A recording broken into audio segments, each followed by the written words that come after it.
नमस्कार दोस्तों, आप देख रहे हैं राष्ट्रीय न्यूज़ 7।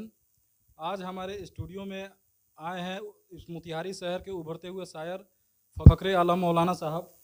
आइए हम इनसे सबसे पहले इनका परिचय जानते हैं और कुछ बात करते हैं इनसे। बहुत बहुत शुक्रिया अनिल सर, आपके स्टूडियो में मेरी पहली बार हाज़िरी है। मैं आपका शुक्रगुज़ार हूँ कि इस नाचीज़ को आपने इस मौके से याद किया। मैं फ़खरे आलम, घर बहादुरपुर अरेराज, गोविंदगंज थाना हुआ। अल्हम्दुलिल्लाह मैं 15 साल से मैं मोतिहारी में हूँ। पढ़ाई का काम, शिक्षा वगैरह का काम हम बच्चों को देते हैं और मेरा अपना मशगला ज़्यादातर शायरी से रहा है। और मुझे उम्मीद है और ये भी कि आज मुझे शायर की हैसियत से आप यहाँ पे आमंत्रित किए हैं, इसके लिए मैं बहुत बहुत आपका शुक्रगुज़ार हूँ। जैसे कि मौलाना साहब, अभी हम आपसे बात करेंगे। अभी जो ईद का त्यौहार अभी अपना कल है, अभी रमज़ान महीना चल रहा है और इसका ये आखिरी जुम्मा है। तो सबसे पहले हम आपसे जानना चाहेंगे ईद के बारे में। इस ईद का जो पर्व है, मुस्लिम समाज में इस ईद के पर्व का क्या महत्व है? देखिए, ये 30 या 29 रमज़ान के बाद एक ऐसी दिन आती है जिस दिन को हम लोग ईद के नाम से याद करते हैं। और ये ईद के दिन अल्लाह तबारक व तआला यानी ईश्वर अपने बंदों को, अपने जो उनकी इबादत करते हैं, 30 रोज़ा जो रखते हैं, उनकी खुशी के लिए एक तोहफ़ा इनाम देते हैं, जो तोहफ़ा ईद के शक्ल में होता है। यानी जो बंदे रोज़ा रखते हैं और अल्लाह की तारीफ़ करते हैं, अल्लाह की इबादत करते हैं, पूरे दिन रोज़ा रख कर एक ईश्वर की भक्ति करते हैं, पूजा करते हैं, उसके खुशी के लिए अल्लाह तबारक व तआला मुसलमानों को, ईमान वालों को ईद का तोहफ़ा देता है। यही चीज़ है जो आज रमज़ान के आखिरी जुम्मा हम लोग पढ़ें और कल इंशाअल्लाह हम लोग ईद की नमाज़ पढ़ेंगे। ठीक है मौलाना साहब, ऐसे तो आप शायर भी हैं, हम चाहेंगे कि अभी एक शायरी हो जाए। चलिए अनिल जी, बहुत बहुत शुक्रिया, आपने इस मौके से मुझे याद किया। किसी शायर ने कहा कि दुआ है आप देखें ज़िंदगी में बेशुमार ईदें। इस शेर के साथ मैं तमाम अहले वतन को उभारना चाहता हूँ और तमाम अहले वतन को मैं मुबारकबाद पेश करना चाहता हूँ कि दुआ है आप देखें ज़िंदगी में बेशुमार ईदें, खुशी से रहे रश्क करती मुस्कुराती पुरबहार ईदें, खुशी से रश्क करती मुस्कुराती पुरबहार ईदें। और एक एकता के ऊपर, आज हिंदू मुस्लिम के ऊपर मैं एक शेर में बोलना चाहता हूँ कि मिल के होती थी कभी ईद भी दिवाली भी, मिल के होती थी कभी ईद भी दिवाली भी, अब ये हालत है कि डर डर के गले मिलते हैं, अब ये हालत है कि डर डर के गले मिलते हैं। आज बहुत सारे लोग नफ़रत की बीज बोकर और हिंदू मुस्लिम के अंदर जो एकता की दीवार है, उस दीवार को तोड़ रहे हैं। मैं इस शेर के साथ मैं बताना चाहता हूँ कि अब बहुत डर लगती है, लेकिन आज वो नफ़रत की दीवार को हम लोग तोड़ दें और फिर मोहब्बत की बात आ जाए, मोहब्बत की बात करें तो इंशाअल्लाह फिर वो दिन दूर नहीं होगा कि जिस तरह आप दिवाली मनाते थे, जिस तरह हम ईद मनाते थे, फिर हम लोग ईद में आपसे भी गले मिलेंगे, दिवाली में आप भी हमसे गले मिलेंगे। ये सारी चीज़ें होंगी। चलिए मौलाना साहब, आपका संदेश तो बहुत अच्छा है, लेकिन फिर भी हम आपसे, मेरा कुछ और सवाल रहेगा आपसे कि मेरे एक दोस्त हैं रहबर हुसैन खान, जो कि दरभंगा के निवासी हैं, और उनसे मेरा अक्सर बातचीत होते रहता है। तो अभी जैसे कि वो बता रहे थे कि ईद का जो ये त्यौहार है, इसमें मुस्लिम कम्युनिटी समाज में जो भी अपने गरीब दोस्त रहते हैं, भाई बंधु जो भी पड़ोसी रहते हैं, उनको जो ईद मनाने में सक्षम नहीं रह पाते हैं, जिनके पास पैसे का कुछ कमी रह जाता है, तो वो अपने बच्चों को कपड़ा, मिठाई जो होता है, या मतलब घर में जो भी अपना बनता है कुछ पकवान वगैरह, उसमें जिनके पास पैसा नहीं रहता उनको कुछ मदद किया जाता है, ऐसा वो बताते हैं। तो इसके बारे में हम आपसे कुछ जानना चाहेंगे।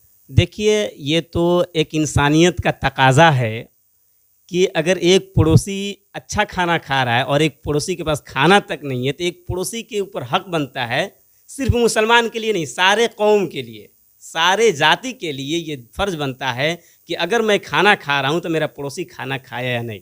उसी तरह अगर ईद में मैं कपड़ा पहनता हूँ, सही से अच्छा सेवैया खाता हूँ, मिठाइयाँ खाता हूँ, खुशी मनाते हैं अपने बच्चों के साथ, तो क्या मेरे आस पास पड़ोस में ऐसे भी हैं जिनको नए कपड़े नसीब न हो, मिठाइयाँ नसीब न हो, सेवैया नसीब न हो? तो उनका ख्याल करना यह हर हाल में ज़रूरी होता है। और इस्लाम के यह तौर तरीका रहा है कि अपने कमाई का 2.5% कितना 2.5% निकालकर गरीब मिस्कीन अपने रिश्तेदारों में, अपने पड़ोसी में जो लोग उस लायक हैं, जो गरीब हैं, उनको अपने कमाई का हिस्सा उनको दिया जाता है, ताकि वो लोग भी हमारे साथ बढ़ चढ़ के ईद की खुशी मना सकें।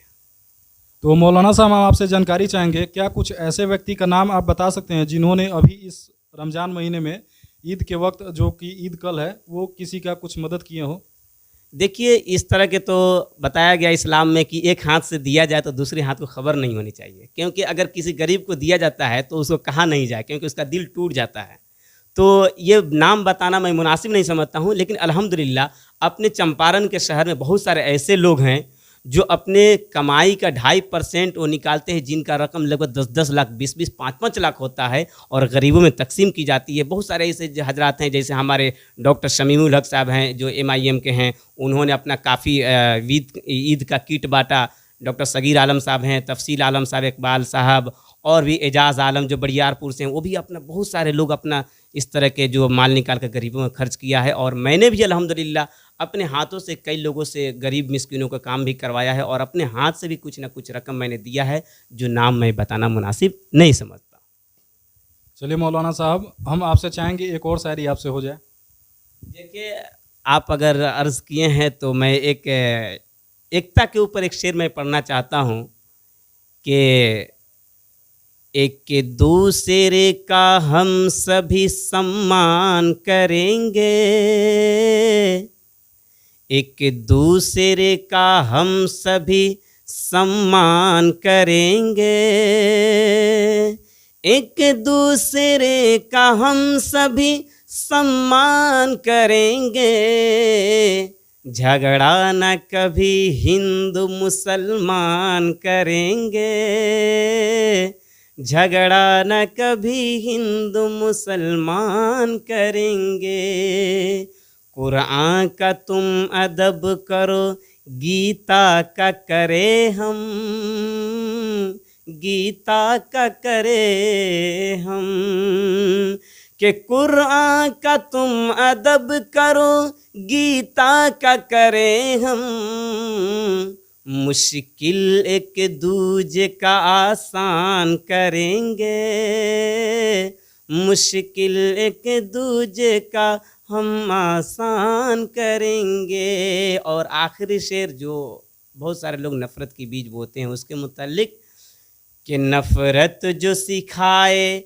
हमें आपस में लड़ा कर, हमें आपस में लड़ा कर, नफ़रत जो सिखाए हमें आपस में लड़ा कर, उसके लिए हम जंग का ऐलान करेंगे, उसके लिए हम जंग का ऐलान करेंगे, एक दूसरे का हम सभी सम्मान करेंगे, झगड़ा न कभी हिंदू मुसलमान करेंगे। चलिए मौलाना साहब, अब मेरा एक आखिरी सवाल है आपसे, ये जो ईद का त्यौहार है इंसानियत और मानवता को क्या संदेश देता है? देखिए, ये आपका जो क्वेश्चन है बहुत अच्छा क्वेश्चन है, क्योंकि ईद की जो खुशी है एक इंसानियत को ये पैगाम देता है कि छोटे और बड़े में कोई फ़र्क नहीं देखी जाती है, सबको एक साथ होकर ईद की खुशी मनाने का ये मानवता इंसानियत का पैगाम देता है कि ये खुशी का पैगाम है, ना बड़ा ना छोटा देखा जाता है, सारे एक लोग हो के अपनी ईद की खुशी मनाते हैं।